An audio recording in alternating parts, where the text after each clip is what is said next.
챗GPT가 지금까지의 챗봇과 비교를 하면 혁신적이고 이 대단한 거는 확실하지만 머신러닝 알고리즘이 가지고 있는 근본적인 한계 때문에 그 능력에 제한이 생기고 우리는 그게 무엇인지를 잘 파악해서 포지셔닝을 잘 해야 된다는 말이죠. 그리고 그 한계라는 것은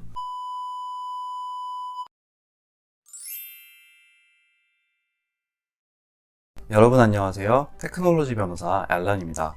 정말 오랜만에 인사를 드리는데요. 자세한 근황 인사는 따로 영상으로 찾아뵙겠지만 간략하게만 말씀을 드리면 그동안 저는 로스쿨을 졸업하고 어떤 분야로 진출할지에 대한 고민이 진짜 많았는데요. 그러다가 결국 엔지니어였던 저의 경력을 살려서 현재 테크 관련 변호사로 일을 하고 있습니다. 그렇게 변호사로 일을 하면서 다양한 분야의 기술을 접하고 빠르게 발전하는 다양한 테크놀로지 기술을 보고 배우면서 엔지니어가 아닌 법과 정책을 고민하는 변호사의 관점에서 기술에 대해서 좀 생각을 많이 해봤는데요. 이렇게 세상을 보게 되면 기술을 개발하는 사람 입장에서랑은 다른 그 기술이 가져다 줄 수 있는 문제점을 좀 더 많이 고민하게 되고 어떻게 하면 그런 문제점을 최소화하면서 기술이 가져다주는 이 효용은 극대화할 수 있을까를 고민하게 되더라고요. 그래서 나누는 첫 번째 이야기, 요즘 전 세계에 관심을 받고 있는 이 테크놀로지, 테크 스타트업 오픈 AI의 챗 GPT에 대해서 오늘 얘기를 해보려고 합니다. 언론도 그렇고 많은 사람들이 이제 인공지능이 너무 발달해서 앞으로 인간이 할 수 있는 대다수의 일들이 대체될 것이다. 이런 직업군은 망한다. 학생들은 더 이상 공부를 할 필요가 없다. 교육은 어떻게 하느냐. 온갖 이야기를 다 들었어요. 그러면서 전문직으로 일하고 있는 저희들도 이제 위기감이 왔죠. 이거 진짜로 우리가 대체가 될 거라면 우리 지금 이러고 있을 게 아니라 지금이라도 회사 때려치우고 인공지능 연구하러 가야 되는 거 아니냐. 이런 마음가짐으로 저는 이제 이런저런 시나리오를 가지고 챗GPT를 사용을 해봤습니다. 그리고 우리가 내린 결론은 챗GPT 광풍에는 과장된 면이 있다 입니다. 이걸 제가 찾아낸 것들을 위주로 지금부터 차근차근 풀어내 볼게요. 그리고 이렇게 파악해낸 챗GPT의 본질을 보면 우리가 내린 결론은 성공하고 싶다면 여전히 공부해야 한다 입니다. 우선 짚고 넘어가야 할 게 뭐냐면요. 이 챗GPT 자체는 정말 대단해요. 사실 챗봇이라는 것 자체는 제가 정말 어렸을 때 저는 이제 조상도 아니고 시조새 수준도 아니고 이제 공룡 수준이라서 여기서 아시는 분들이 많이 없을 것 같긴 한데 MSN 메신저 아세요? 버디버디 나오고 그 다음에 이제 MSN 나오고 그 MSN 메신저 할 때 그때도 있었어요. 챗봇이라는 거는 MSN 메신저에 이 챗봇인 친구를 애드를 해서 대화를 할 수 있었던 걸로 기억을 하는데 그때는 정말 단순히 어떤 걸 물어보면 어떻게 대답해라를 매뉴얼하게 약간 코딩을 해놓은 정도의 느낌이었거든요. 근데 지금은 대화 내용 자체가 그보다 훨씬 자연스럽고 이미 아시는 것처럼 학생들의 과제를 대신해 줄 정도로 뛰어난 능력을 자랑을 하죠. 그래서 지금부터 이제 현업 전문직으로 챗GPT를 사용을 해서 일을 한다고 가정을 하고 저희가 챗GPT와 나누었던 대화를 정리를 해드릴 텐데요. 이걸 통해서 챗GPT의 장점과 또 이 한계에 대해서 이야기를 나누어 볼까 합니다. 자, 그래서 첫 번째로 로스쿨에서부터 흔히 교육받는 이 리걸 리서치, 즉 판례 검색과 정리를 GPT가 어떻게 하는지 한번 알아봤어요. 이건 사실 이미 어느 정도 저도 예상했던 거고 변호사들이 이미 사용하는 리걸 리서치 플랫폼들도 상당 부분 이 인공지능을 접목시켜 가고 있었기 때문에 아무튼 해보니까 결과물이 정말 예상대로 상당히 좋았어요. 첫 번째로 이제 이 프로퍼티 러에서 대표적인 컨셉인 에미넌트 도메인이라고 간단히 말씀드리면은 정부가 개인의 토지 등의 사유재산을 공적인 용도로 사용하기 위해서 이 소유자의 의지와 관계없이 이제 빼앗을 수 있는 권한인데 이것과 관련된 대표적인 케이스를 요청을 한번 해봤습니다. 이렇게 보면은 제가 배웠던 대표적인 케이스가 제대로 실제로 정리가 되어서 나왔어요. 자, 그 다음으로 좀 더 복잡한 요청을 해봤는데요. 로스쿨에서 배우는 이 변호사의 다른 주요 업무 중에 하나는 실제 사건의 사실관계를 가지고 케이스에 접목을 시켜서 우리가 맡은 사건은 이런 케이스들에 비추어서 봤을 때 어떤 식의 결과가 나오게 될지를 분석하는 건데요. 가상의 사실관계를 아주 간단하게 만들어서 입력을 했기 때문에 좀 한계가 있겠지만 관련 사실관계를 가지고 어쨌든 말이 되는 분석을 내놓았다고 생각이 들더라고요. 아마 뭐 이런 도움 없이 분석을 제가 하게 되더라도 여기에 나온 결과처럼 글의 흐름 자체는 진행을 했을 것 같다는 생각이 들어요. 다만 뒤에서 좀 더 자세하게 다루게 될 텐데, 리걸 에듀케이션을 받은 사람들이라면 쉽게 파악할 수 있는 건데, 이런 리걸 메모를 쓸 때 글을 전개하는 방식이 일반적인 글을 전개하는 방식이랑은 좀 달라요. 근데 이제 러닝할 자료의 부족 때문에 이런 부분이 조금 부족하지 않았나 하는 생각이 들기는 하는데, 이걸 만약에 로스쿨 과제로 냈다면 글의 구성면에서 그렇게 좋은 성적을 받지는 못할 것 같다라는 결론입니다. 자, 다음으로 보시는 것처럼 이전 답변에 대해서 팔로우업 질문을 하는 것도 상당히 만족스럽게 결과가 나오는 것 같고요. 만약 뭐 구글 검색을 직접 했다면 이런 부분들을 새로 검색을 시작하면서 또 검토를 하고 검색 결과를 보고 거기에서 나오는 것들을 직접 읽어보면서 정리를 해야 한다는 불편함이 있는데, 이에 비해서 GPT는 훨씬 더 빠르고 효율적으로 결과물을 내어줄 수 있다는 것이 정말 큰 장점인 것 같습니다. 그런데 여기서 한 가지 한계의 점이 나오는데요. 제가 여기서 가상의 시나리오를 가지고 테스트를 했다고 했죠. 이 가장 큰 이유는 이런 머신러닝 알고리즘은 이용자가 입력하는 내용이나 데이터를 가지고도 계속 러닝을 진행을 하고, 또 어떤 경우에는 이 Supervised Learning 등의 목적으로 시스템을 검토하는 엔지니어가 직접 내용을 검토하는 경우도 있을 수가 있기 때문에 고객 기밀을 다루는 변호사 업무 특성상 절대로 이런 시스템에 정보를 입력을 할 수가 없어요. 이미 저희 로펌에서도 절대로 GPT를 사용하지 말라고 지침이 내려와 있고요.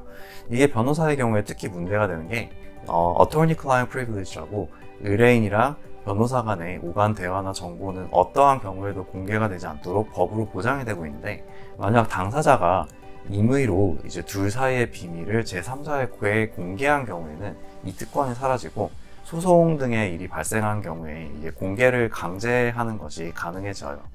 그러니까 의뢰인 입장에서는 절대로 이런 일이 일어나게 허용을 할 리가 없죠.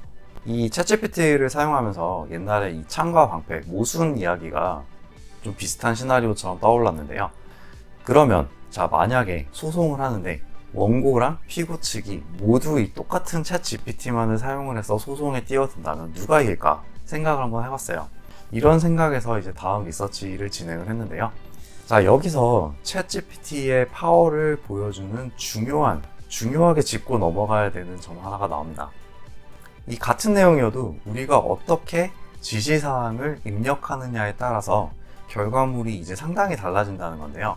이제 위에 검색에서 그냥 에미넌트 도메인이라고 에미넌트 도메인과 관련된 대표 케이스를 달라고 했을 때랑 또 특정 사건에 더 유용할 수 있는 에미넌트 도메인 케이스를 달라고 할 때가 결과가 달라요. 그러니까 이 경우에는 공원건설이랑 관련이 있는 사실관계가 포함되어 있는 케이스를 제공을 해주는 거죠. 바꿔 말하면은 똑같은 챗GPT 시스템을 사용을 해도 이용자가 얼마나 스마트하게 지시사항을 입력하고 상황에 따라서 내가 원하는 것을 잘 얻어낼 수 있느냐에 따라서 똑같은 시스템을 사용을 해도 이 승자와 패자가 갈릴 수 있다는 거죠. 제가 생각하는 인공지능 시대에 정말 중요한 스킬이라고 할 수 있는데요. 그리고 이러한 스킬을 계속 길러야 하기 때문에 우리가 계속 공부를 해야 하는 한 가지 이유가 됩니다. 자, 그러면 지금까지는 송무 변호사, 소송을 담당하는 송무 변호사가 주로 일을 하는 업무에 대해서 얘기를 해봤는데요. 여기까지 보면 챗GPT가 정말 강력해요. 그래서 이번에는 이 자문 변호사, Transactional Lawyer라고 하는데요. 자문 변호사 같은 경우에는 이 소송을 담당하는 송무 변호사랑은 다르게 주로 계약서를 작성하거나 뭐 관련 거래 이런 거, 협상 이런 것들을 진행을 합니다. 그래서 M&A 거래에서 주로 사용하는 계약서 하나를 써보라고 시켰어요. TSA라고 Transition Services Agreement, 주로 이제 M&A 트랜잭션 이후에 회사가 가지고 있는 비즈니스 등을 이제 이전을 하고 하는 데 사용을 하는데요. GPT가 뭔가 결과를 주기는 하죠. 계약서 모양도 그럴듯해요. 근데 내용을 보면 일반적인 대형 로펌에서 작성하는 계약서 수준과는 비교가 되지 않을 정도로 초보적이라고 제가 말씀을 드릴 수가 있는데요. 그래서 고민을 해봤어요. 송무 업무에서 나왔던 수준의 결과물이 왜 여기서는 안 나올까? GPT와 머신러닝 기반 인공지능의 결정적인 한계가 나오는데요. 결국은 챗GPT가 이 머신러닝 알고리즘으로 지금의 파워풀한 챗봇이 될 수 있었던 결정적인 이유는 우리가 죽을 때까지 읽어도 다 흡수할 수 없을 정도의 텍스트를 학습을 하고 그리고 지금도 계속 학습을 하고 있기 때문인데요. 현대 인공지능의 파워가 처음으로 대중에게 크게 알려지기 시작했던 이 알파고 그리고 이세돌 프로의 대국도 결국 사람이 평생 동안 모두 학습하기 어려운 만큼의 기고를 모두 학습을 하고 이 한정된 규칙이 정해져 있는 바둑게임의 특성상 스스로 계속 강화 학습을 하면서 시스템을 발전시켰기 때문이죠. 바꿔서 말하면 인공지능 시스템이 학습할 수 있는 데이터가 충분하지 않은 분야는 인공지능이 그 힘을 발휘하는 데 현저한 한계가 있다는 말인데요. 제일 먼저 진행했던 리걸 리서치는 적어도 미국에서는 거의 모든 판례가 대중에게 공개가 되고요. 또 로스쿨에서 저런 판례를 판례집으로 모아서 교과서로 사용을 하기 때문에 수많은 서적들도 이미 나와 있고 또 주요 커리큘럼이기 때문에 구글 검색을 해도 이미 수많은 분석 자료들이 나와요. 그러니까 챗GPT는 이렇게 이미 퍼블릭하게 나와 있는 데이터를 학습을 해서 사람보다 뛰어난 실력을 가지게 된 거고요. 애시당초에 고등학교, 대학교 과제를 챗GPT가 완벽하게 해낸다는 데서 사람들이 열광을 한 것도 보면 결국은 챗GPT가 가장 잘할 수 있는 분야를 보고서 그런 거예요. 그러니까 잘 알려진 문학 작품을 분석하라든지 아니면 인간이 직접 수행했어도 구글 검색을 통해서 자료를 찾고 정리를 해야 하는 대학교 과제들은 정말로 우리가 챗GPT를 따라가지 못할 세상이 아마 곧 올 거라고 생각이 들더라고요. 근데 그에 반해서 제가 챗GPT에 요청했던 계약서가 저렇게 초보적인 수준에 그친 이유는 실제로 M&A 거래 등에서 사용되는 계약서는 로펌과 또 아니면 클라이언트의 기밀사항이기 때문에 절대로 퍼블릭에 공개가 될 수가 없어요. 그러니까 구글 검색을 해도 이 초보적인 수준의 틀, 이 form agreement 이상밖에 안 나오고 그러면 GPT는 아무리 러닝을 해도 그 이상을 본 적이 없기 때문에 그 이상이 나오기가 어려운 거죠. 자, 그래서 결론은 챗GPT가 지금까지의 챗봇과 비교를 하면 혁신적이고 이 대단한 거는 확실하지만 머신러닝 알고리즘이 가지고 있는 근본적인 한계 때문에 그 능력에 제한이 생기고 우리는 그게 무엇인지를 잘 파악해서 앞으로의 공부라든지 진로라든지 이런 것들을 선택하는 데 있어서 이 포지셔닝을 잘 해야 된다는 말이죠. 그리고 그 한계라는 것은 첫 번째로 이 기업 비밀이든가 하는 여러 가지 이유로 인해서 공공의 영역에서 접근할 수 있는 자료가 제한적인 분야는 어쩔 수 없이 GPT의 능력이 한정적일 수밖에 없다는 것.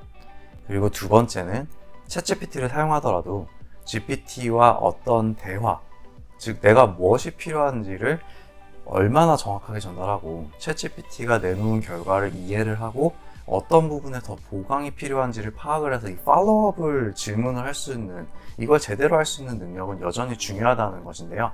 이런 질문을 할 수 있으려면 여전히 현재 내가 해결해야 되는 문제를 정확하게 파악하는 능력, 그리고 이제 이 글을 이해하고 명확하게 의사를 전달하는 능력이 중요하다는 거죠. 이렇게 결론을 내리면서 제가 드는 생각은 조금 안타까운 미래이긴 한데 앞으로는 소위 말하는 계층 간의 격차가 훨씬 더 심해질 것 같다는 생각이 들어요. 그러니까 지금까지 정리한 내용을 바꿔서 말하면 챗GPT는 이미 퍼블릭하게 이용이 가능한 데이터로 업무를 처리하는 많은 직업군은 대부분 대체하게 될 것 같다는 얘기거든요. 그러면 그렇지 않은 업종에 종사하거나 혹은 이제 챗GPT 등을 적극적으로 활용해서 업무를 해낼 수 있는 능력이 있는 사람과 그렇지 않은 사람들 간의 격차가 엄청나게 벌어지고 결국은 이제 인공지능을 잘 사용할 줄 아는 사람들과 그렇지 않고 이 잠식당하는 사람들, 이 사이에 새로운 계층이 생기지 않을까 하는 우려가 있어요. 그리고 이런 새로운 세상에서 살아남으려면 본인의 적성에 맞으면서도 인공지능 시대에도 살아남고 또 인공지능과 적절하게 조화를 이루면서 공존할 수 있는 직업군을 선택하고 또 그런 직업군에 들어가기 위해서 거기에 맞는 공부를 끊임없이 해야 하지 않겠나 하는 생각입니다. 앞으로 몇 개의 시리즈로 챗GPT와 관련 인공지능 이야기를 통해서 우리가 살아가야 할 방향에 대해서 그동안 정리했던 제 생각을 나누어 보려고 하는데요. 앞으로도 기대해 주시고요. 현업에 종사하느라 바쁘겠지만 이제 최대한 틈을 내서 활동을 해보도록 하겠습니다. 테크놀로지가 인류를 이롭게만 하는 그날까지 열심히 하겠습니다. 감사합니다.